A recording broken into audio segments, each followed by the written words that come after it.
கவிச்சந்திராவின் audio நாவல்களை கேட்க விரும்பினால் சேனலை சப்ஸ்கிரைப் பண்ணிக்கோங்க. லைக் பண்ணுங்க, ஷேர் பண்ணுங்க, அப்படியே பக்கத்தில் இருக்க பெல் ஐக்கானையும் கிளிக் பண்ணுங்க.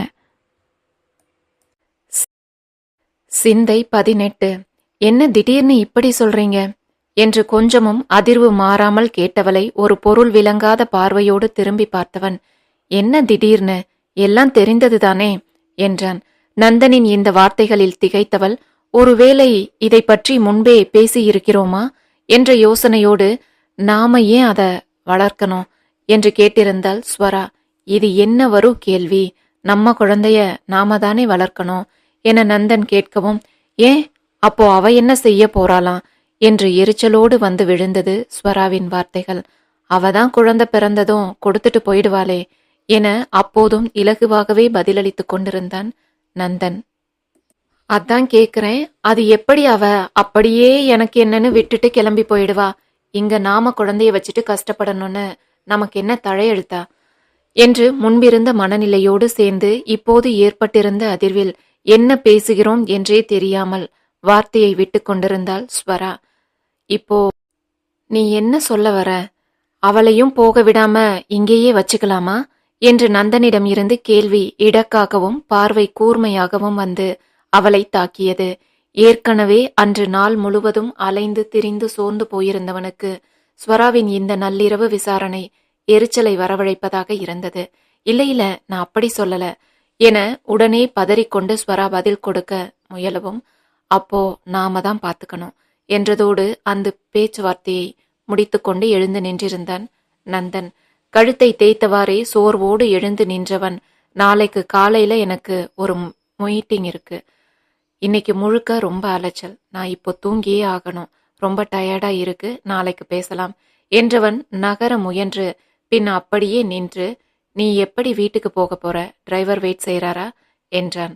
அதுவரைக்கும் மித்ராவை கொண்டு அவளுள் உருவாகி இருந்த கோபதாபங்கள் எல்லாம் நந்தனின் இந்த ஒற்றை கேள்வியில் தன்னை பற்றி இந்த நேரத்திலும் யோசிக்கிறான் என்ற ஒன்றே மனதில் லேசாக அமைதியை கொண்டு வந்திருக்க, ஆமா என தலையசைத்தாள் ஸ்வரா.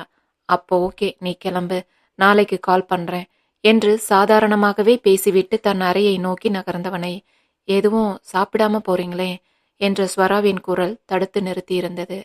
அதில் பார்வையை மட்டும் திருப்பி அவளை பார்த்தவன், நான் சாப்பிட்டேன்டா, யூ டோன்ட் வரி எனவும் அதில் நிம்மதி அடைய வேண்டியவளின் மனமோ ஒருவேளை அவ கூட சேர்ந்து சாப்பிட்டு இருப்பாரோ என்ற எண்ணத்தை உண்டாக்க, அதற்கு மேல் அங்கிருந்தால் ஏதாவது பேசி நந்தனின் கோபத்திற்கு ஆளாக நேரிடும் என புரிந்தது போல வேகமாக வெளியேறியிருந்தாள் ஸ்வரா.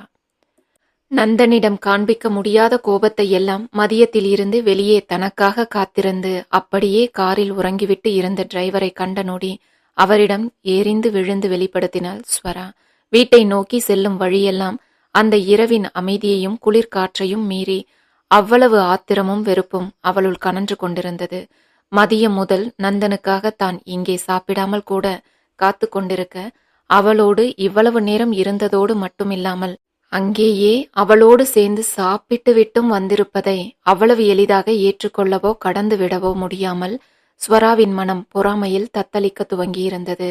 இன்று நந்தனோடு ஏற்பட்ட வாக்குவாதம், அதன் பின் அங்கிருந்து கிளம்பியதில் உண்டான பயண களைப்பு, அதன் பின் இங்கு வந்து அவளுக்கு வேண்டிய அனைத்தையும் தயார் செய்தது என அடுத்தடுத்த வேலைகளில் சோர்ந்து போயிருந்தாள் மித்ரா. ஆனால் அவ்வளவு சோர்விற்கு படுத்தவுடன் வரவேண்டிய உறக்கம் மட்டும் வராமல் தூர போய் நின்றிருந்தது. மனமோ எதையெதையோ எண்ணி அலைக்கழிந்து கொண்டிருக்க விடிய விடிய விழித்திருந்தவள் விடியும் நேரத்திலேயே உறங்கத் தொடங்கினாள். வழக்கமாக எழும் நேரத்தை கடந்தே விழித்தவள் அவசரமாக அலுவலகத்திற்கு கிளம்ப துவங்கினாள். நேற்று நந்தன் தெளிவாக கூறிவிட்டுதான் சென்றிருந்தான். 2 நாட்களுக்காவது ஓய்வெடுத்துக் கொள்ளும்படியும் உடனே அலுவலகத்திற்கு கிளம்ப வேண்டாம் என்பதையும் கட்டளையாகவே அவன் சொல்லி சென்று இருந்தாலும் கூட அதை அப்படியே ஏற்றுக்கொள்ளும் மனநிலை மித்ராவுக்கு சுத்தமாக இல்லை. ஏதோ அலுவலக சம்பந்தப்பட்ட விஷயத்தில் நந்தன் தனக்கென கருணை காட்டுவது போல தோன்றவும், அவனிடமிருந்து அப்படி ஒரு கருணை தனக்கு வேண்டாம் என எண்ணியவள் தன் அத்தனை சோர்வையும் புறம் தள்ளி அலுவலகத்திற்கு கிளம்பிவிட்டாள். காலையில் எதுவும் சாப்பிட நேரமில்லாமல் கிளம்பி இருந்தவள் அங்கு சென்று கேன்டீனில் ஒரு காஃபியை அருந்திய பின்தான் கொஞ்சம் தெளிந்தாள். அடுத்து முறைப்படி மித்ரா அங்கு சேர வேண்டிய அனைத்து சம்பிரதாயங்களையும் முடித்துக்கொண்டு தன் இருக்கைக்கு வந்து அமர 1 மணி நேரம் கடந்து இருந்தது. இங்கு யாருடைய குத்தும் பார்வையும் தன்னை பின்தொடராததும், கிசுகிசுப்பான குரலில் தன்னை பற்றி பின்னால் பேசாததுமே மித்ராவுக்கு பெரும் நிம்மதியை தர, அப்படியே விழி மூடி தன் இருக்கையில் சில நிமிடங்களுக்கு சாய்ந்தாள் மித்ரா. பின்பு நிமிர்ந்தவள் மனதை முயன்று கட்டுப்படுத்தி கொண்டு தான் முடித்து கொடுக்க வேண்டிய வேலைகளை செய்ய துவங்கியிருந்தாள். இது அவளுக்கு மிகவும் பழக்கப்பட்ட வேலைதான். அவளே விரும்பி செய்யும் வேலையும் கூட என்பதால் அதிக சிரமப்பட வேண்டிய அவசியம் எதுவும் மித்ராவுக்கு இல்லாமல் போனது. வேலையில் மூழ்கிவிட்டவளுக்கு மற்றதெல்லாம் மறந்து போக அலைபேசியில் தொடர்ந்து மெசேஜ் வந்ததற்கான ஒலி கேட்டுக்கொண்டிருந்தது. அவளின் கவனத்தை கலைத்தது. அதில் அலைபேசியை கையில் எடுத்தவள் நந்தன் தொடர்ந்து மெசேஜ் செய்து இருப்பதைக் கண்டு, இப்போ என்ன பஞ்சாயத்தோ தெரியலையே என்று எண்ணியவாறு அதை படித்தாள். உன்னை யார் இன்னைக்கே ஆஃபீஸ் போக சொன்னது? நான் தான் ரெஸ்ட் எடுத்துக்க சொன்னேனே என்று மெசேஜில் கூட எகிரித்தான் இருந்தான் நந்தன். அதை கண்ட நொடி அவ்வளவு நேரம் இருந்த இதமான மனநிலை காணாமல் போயிருக்க மித்ராவுக்கு இவன் என்ன என்னை கேள்வி கேட்பது என்ற ஒரு கோபம் சட்டென எட்டி பார்த்தது. ஆனாலும் அதை அப்படியே வெளிப்படுத்த முடியாத தன் சூழலை எண்ணி அமைதியாக இருந்தாள் மித்ரா. என்ன பதிலையே காணோம்? அப்போ நீ செஞ்சது தப்புன்னு உனக்கே தெரியுது, அப்படித்தானே என்று அடுத்த மெசேஜ் நந்தனிடமிருந்து வரவும், விட்டால் இப்படியே பேசி தன்னை வெகுவாக கோபப்படுத்துவான். அதில் தானும் எதையாவது வார்த்தையை விட்டு விடுவோம். பின்பு அது தனக்கே கெடுதலாக சென்று முடியும் என புரிய வேகமாக, எனக்கு ஒன்றும் இல்லை, நான் நல்லாத்தான் இருக்கேன் என்று பதில் அனுப்பி வைத்தாள் மித்ரா. அதை யார் கேட்டா? நீ ஏன் ஆபீஸ் போன என்று அதற்கு அவனிடம் இருந்து பதில் வரவும் மித்ராவுக்கு மிகவும் கடுப்பானது. நான் என்ன செய்யணும் செய்யக்கூடாதுன்னு முடிவு செய்ய இவன் யார் என்ற கோபமும் சேர்ந்து வர பதில் எதுவும் சொல்லாமல் அப்படியே அலைபேசி வைத்துவிட்டாள் மித்ரா. அடுத்த நிமிடமே அவளுக்கு அழைப்பு விடுத்து இருந்தான் நந்தன். அதை கண்ட நொடி மித்ராவுக்கு ஐயோ என்றானது. இதற்கு பயந்துதானே சற்று முன் பதிலளித்தது. மீண்டும் அதே தவறை கோபத்தில் செய்துவிட்டோமே என புரியவும், இப்போது அழைப்பை எடுக்கவில்லை என்றால் நேரில் வந்து நின்றாலும் நின்று விடுவான் என தோன்றவும் பதறிப்போய் அடித்து ஓய இருந்த இறுதி நொடியில் அதை எடுத்திருந்தாள் மித்ரா. உன்னை ரெஸ்ட் எடுக்க சொன்னா ஆபீஸ்ல என்ன செஞ்சிட்டு இருக்க என்று எடுத்தவுடன் அதிகாரமாக வந்த நந்தனின் குரலில் இழுத்து பிடித்த பொறுமையோடு, தனியா அங்க இருக்க போர் அடிக்குது, அதான் இங்க வந்து வேலை பார்த்தா கொஞ்சம் மனசுக்கும் நல்லா இருக்கும்னு தோணுச்சு என தயங்கி தயங்கி மித்ரா கூறவும், ஒரு நொடி அந்த பக்கம் இருந்து ஆழ்ந்த அமைதி நிலவ, பின்பு ஓகே என அழைப்பை துண்டித்து இருந்தான் நந்தன். இதற்கும் ஏதாவது சொல்லுவான், தன் பொறுமையை வெகுவாக சோதிப்பான், நிச்சயம் இதுவும் வாக்குவாதத்தில் தான் சென்று முடியும் என மித்ரா எண்ணி பயந்தது எல்லாம் வீண் என்பதைப் போல ஒரே கேள்வியோடு பேச்சுவார்த்தையை முடித்துக்கொண்டு அழைப்பை துண்டித்து இருந்தவனின் செய்கையை நம்ப முடியாமல் மீண்டும் குழப்பமாக கையில் இருந்த அலைபேசியை பார்த்து கொண்டிருந்தாள் மித்ரா. அடுத்த 2வது நாள் காலையிலேயே மித்ரா அலுவலகம் கிளம்புவதற்கு முன் வீட்டிற்கு வந்து ஆஜராகி இருந்த நந்தனை புரியாமல் மித்ரா பார்த்து கொண்டிருக்க, இன்னைக்கு உன் செக்கப் டேட் மறந்து இருக்க மாட்டேன்னு நினைக்கிறேன். எந்த ஹாஸ்பிட்டல் எந்த டாக்டர்னு சொன்னா கூட்டிட்டு போவேன் என்றவாறே உள்ளே வந்து அமர்ந்து கொண்டான் நந்தன். சுத்தமாக இந்த தேதியை மறந்து போயிருந்தவள் அதை பற்றி எதையுமே யோசித்து இருக்கவில்லை. இப்போது அதை சொன்னால் திட்டு விழுவது உறுதி என புரியவும் வேகமாக யோசித்து, இந்த ஏரியா பத்தி எனக்கு எதுவும் தெரியாது என்று சமாளிக்க பார்த்தாள் மித்ரா. அதில் அவளை ஒரு மாதிரியாக நிமிர்ந்து பார்த்தவன், அப்போ நான் சொல்ற இடத்துக்கு வரியா என்று சிறு நக்கலோடு கேட்டிருக்க, வேகமாக இல்ல இல்ல நானே செக் செய்றேன் என அருகில் இருந்த மருத்துவமனைகளை பற்றி கூகுள் ஆண்டவரிடம் கேட்டுக்கொண்டிருந்தாள் மித்ரா. அதில் அருகில் இருப்பதிலேயே பெரிய மருத்துவமனையாக பார்த்து தேர்வு செய்தவள். எப்படியும் நந்தன் தன்னை செலவு செய்ய விடப்போவதில்லை, என்ன முயன்றாலும் அவன் நினைப்பதைத்தான் செய்து முடிக்கப் போகிறான் என புரிந்து, நல்லா செலவு செய்யட்டும் என மனதிற்குள் எண்ணியவாறே வந்து மருத்துவமனையும் அங்கு அவள் பார்க்க விரும்பும் மருத்துவரின் பெயரையும் கூற, வெகு சாதாரணமாக ஓகே கிளம்பலாமா என்று நந்தன் எழுந்து நின்றான். இதை கண்டு ஏதாவது பேசுவான், வேண்டாம் என மறுத்து கூறுவான், வேறு மருத்துவமனைக்கு போகலாம் என அழைப்பான். அதை வைத்து நந்தனை வார்த்தைகளால் நோகடிக்கலாம் என எண்ணி தனக்குள்ளேயே தயாராகி வந்திருந்தவள் தன் திட்டம் தவிடு பொடியானது கண்டு திகைத்தாள். அமைதியாக நந்தனோடு மருத்துவமனைக்கு சென்றவளுக்கு எங்கே தெரிய போகிறது, இதே மருத்துவமனையில் அவள் பார்க்க நினைத்த அதே மருத்துவரிடம்தான் நந்தனும் அப்பாயின்மெண்ட் வாங்கியிருந்தான் என்பது. மித்ரா வேறு எங்காவது செல்ல வேண்டும் என துவங்கி இருந்தால் வேண்டுமானால் அது பிரச்சனையாக மாறியிருக்கலாம். அதை நந்தனும் தன் வழியில் சென்று ஒன்றுமில்லாமல் செய்துவிட்டு எங்கு அவன் அழைத்து செல்ல நினைத்தானோ அங்கேயே அழைத்தும் சென்றிருப்பான். ஆனால் அவன் நினைத்ததையே மித்ரா சொல்லும்போது அது அவனுக்கு சாதகமாகத்தானே முடியும். அன்று பரிசோதனைகளை எல்லாம் முடித்துக்கொண்டு நந்தன் திரும்ப மித்ராவை வீட்டிற்கு அழைத்து செல்ல முயல அவளோ இன்று அலுவலகம் சென்றே தீர வேண்டும் என நினைத்தாள். இப்போ உனக்கு ரெஸ்ட் தான் தேவை என்ற நந்தனின் வார்த்தைகளை கொஞ்சமும் கண்டு கொள்ளாமல் நான் நல்லாத்தான் இருக்கேன், எனக்கு முடிக்க வேண்டிய வேலைகள் நிறைய இருக்கு என்று மீண்டும் மீண்டும் சொல்லி கொண்டிருந்தவளை ஒரு பொறுமையற்ற பார்வை பார்த்தவன் வேறு எதுவும் பேசாமல் அலுவலகத்தில் கொண்டு சென்று விட்டுவிட்டு கிளம்பியிருந்தான். அதன் பின் 2 நாட்களுக்கு ஒரு முறை நந்தன் நேரில் வந்து மித்ராவை பார்ப்பதும் மற்ற நாட்களில் அலைபேசி வழியாக விசாரிப்பதுமாக நாட்கள் செல்ல இப்படியே 10 நாட்கள் கடந்திருந்தது. இதற்கிடையில் நந்தனுக்கு வேலை பளுவும் அதோடு சேர்ந்து அவ்வப்போது மித்ராவை பார்க்க வருவது, மருத்துவமனைக்கு அழைத்து செல்வது என சில வேலைகளும் அதிகபட்சமாக இணைந்து கொண்டது. இதன் காரணமாக நந்தனால் ஸ்வராவோடு முன்பு போல நேரம் செலவிட முடியாமல் போனது. அவள் அழைக்கும் போதெல்லாம் மறுக்காமல் எடுத்து விடுபவன் அலுவலகத்தில் வேலையாக இருப்பதாகவும் பிறகு அழைப்பதாகவும் சொல்லி ஓரிரு வார்த்தைகளில் அழைப்பை துண்டித்து விடுவான்.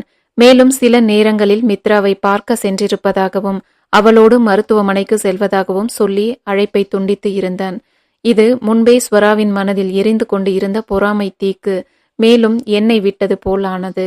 மித்ராவோடு பேசவும் அவளை சென்று காணவும் அவளோடு நேரம் செலவிடவும் முடிகிறது. ஆனால் தன்னோடு பேசவோ தனக்கென நேரம் ஒதுக்கவோ நந்தனுக்கு முடியவில்லை என்ற ஆத்திரம் நாளுக்கு நாள் ஸ்வராவின் மனதில் அதிகமாகிக் கொண்டே சென்றது.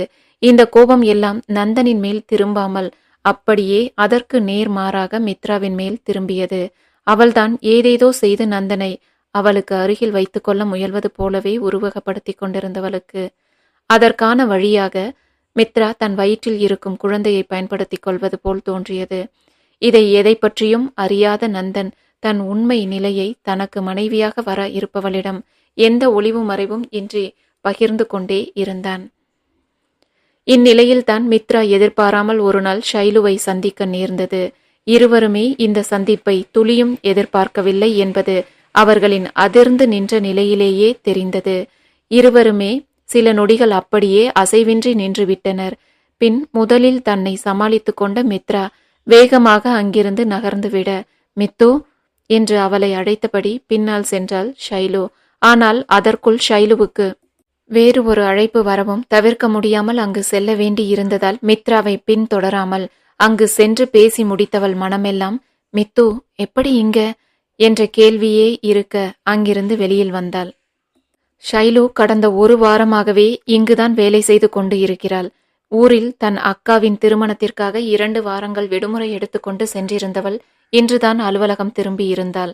என்னதான் விடுமுறை என்ற பெயரில் சென்றிருந்தாலும் ஒர்க் ஃப்ரம் ஹோம் முறையில் அவள் சில வேலைகளை அங்கே இருந்து செய்து கொண்டுதான் இருந்தாள். அதை பற்றிய தகவல்களை உரியவர்களிடம் தெரிவிக்க வேண்டியிருந்ததனாலேயே அவளால் மித்துவின் பின் உடனே செல்ல முடியாமல் போனது. மித்ரா தன்னை கண்ட பிறகு கொஞ்சமும் கண்டு கொள்ளாமல் சென்றதும் அவளை இந்த அலுவலகத்தில் வைத்து பார்த்ததும் என இருவேறு நிலையிலான அதிர்வுகள் ஷைலுவை நிலை கொள்ளாமல் தவிக்க செய்து கொண்டிருக்க வேகமாக பாத்ரூம் நோக்கி நகர்ந்தாள் ஷைலு. அங்கு தன் படபடப்பையும் தவிப்பையும் தணிக்கும் விதமாக குளிர்ந்த நீரை அள்ளி முகத்தில் அடித்து கொள்ள முயன்றவள் அங்கு அதையே மித்ரா செய்து கொண்டிருப்பதைக் கண்டு திகைத்தாள். முகத்தில் வழிந்த நீரை வழித்து கொண்டு திரும்பிய மித்ராவும் அருகில் ஷைலு நிற்பதைக் கண்டு ஒரு நொடி அமைதியாக நின்றாள். பின்பு அங்கிருந்து வேகமாக நகர முயன்றவளின் கைகளை மித்து என பரிதவிப்பான குரலோடு பற்றியிருந்தாள் ஷைலு. என் கையை விடுறீங்களா என்று உணர்வற்ற குரலில் மித்ரா கூறவும் அவளின் இந்த மரியாதையான விழிப்பும் யாரிடமோ பேசுவது போன்ற பேச்சும் ஷைலுவை குற்ற உணர்வில் தவிக்க செய்ய மித்து ப்ளீஸ் நான் சொல்றத என்று எதையோ புரிய வைக்க ஷைலு முயலும் போது நான் கேட்டதும் போதும் அதனால நான் அழிந்ததும் போதும் என்ற மித்ரா ஷைலுவின் கையை வேகமாக விலக்கிவிட்டு அங்கிருந்து வெளியேறி இருந்தாள். மற்றவர்களுக்கு தெரியாத மித்ராவின் இன்றைய நிலை ஷைலுவுக்கு நன்கு தெரியுமே. இந்த நிலையில் முன்பு செய்து கொண்டிருந்த இடத்தில் இருந்து மாறி இங்கு அவள் வேலைக்கு வரவேண்டிய அவசியம் என்ன என்ற கேள்வியை அவள் மனதில் பெரிதாக இருக்க, மனமோ எதையெதையோ எண்ணி குழம்பியது. ஆரம்பத்தில் நந்தனுக்கு உதவி செய்ய எண்ணி தயங்கியவள், நந்தன் அவர்கள் இருவருக்குமான பதிவு திருமண ஏற்பாட்டை செய்வதை அறிந்து பின்தான் இது மித்ராவுக்கு பெரும் பாதிப்பை ஏற்படுத்தவும் வாய்ப்பில்லை, ஏற்படுத்தவும் செய்யாது என தனக்குள்ளேயே ஒரு பட்டிமன்றம் நடத்தி, நந்தனின் மனைவியாக அவனது குழந்தைக்கு தாயாக ஒரு நல் வாழ்க்கை இன்று இல்லை என்றாலும் கூட மித்ராவுக்கு பின்னாளில் கிடைக்கும் என்ற நம்பிக்கையோடே அதையெல்லாம் செய்திருந்தாள் ஷைலு. ஆனால் இப்போது அதற்கு நேர்மாறாக முன்பு இருந்ததை விட லேசாக இளைத்து சோர்ந்து மித்ரா இருந்த தோற்றம் ஷைலுவை மனதளவில் கசக்கி பிழிய துவங்கியது. அவளின் இந்த நிலைக்கு முழுக்க முழுக்க தானே காரணம் என்று புரிய, அவளின் ஒதுக்கமும் விலகலும் ஒரு உண்மையான நட்பை தான் இழந்து விட்டிருப்பதை ஷைலுவுக்கு புரிய வைக்க தன் தவறை எண்ணி மிகவும் வருந்தினாள். அதன்பின் எத்தனையோ முறை மித்ராவிடம் பேச ஷைலு முயன்று கொண்டே இருந்தாலும் மித்ரா அதற்கு வாய்ப்பளிக்கவே இல்லை. புதிதாக பார்க்கும் அலுவலக ஊழியரிடம் பேசுவது போல் ஒன்றிரண்டு வார்த்தைகளில் பேச்சை முடித்து கொண்டு விலகிவிடுபவள் தன் கோபத்தையோ வெறுப்பையோ ஷைலுவிடம் காண்பிக்கவே இல்லை. ஆனால் அதுவே இங்கு ஷைலுவை மனதளவில் பெரிதாக வாட்டியது. மித்ரா கோபத்தில் பேசிவிட்டாலோ இல்லை 4 அடி அரைந்து விட்டாலோ கூட பரவாயில்லை என்று எண்ணியவளால் மித்ராவின் இந்த யாரோ போன்ற பாவனையை மட்டும் தாங்கிக் கொள்ளவே முடியவில்லை. அதனாலேயே மீண்டும் மீண்டும் மித்ராவிடம் சென்று பேச முயன்று கொண்டே இருந்தாள் ஷைலு.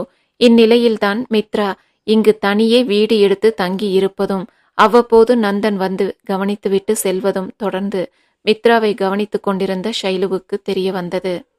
இது அவளுள் பல கேள்விகளை உருவாக்க இதை பற்றி நந்தனிடம் பேச முயன்றாள் ஷைலு. உனக்கு கொடுத்த பணத்துக்கு நீ செய்ய வேண்டிய வேலையை செஞ்சு முடிச்சாச்சு. இனி இதில் தலையிடவோ என்னை கேள்வி கேட்கவோ உனக்கு எந்த உரிமையும் இல்லை என்று முதல் முறையே முகத்தில் அடித்தது போல பேசிவிட்டு அழைப்பை துண்டித்து இருந்தான் நந்தன். நந்தன் அளித்த பதிலில் முதலில் திகைத்தாலும் எப்போதுமே நந்தன் அவளிடம் அமைதியாகவோ பொறுமையாகவோ பேசியதே இல்லை.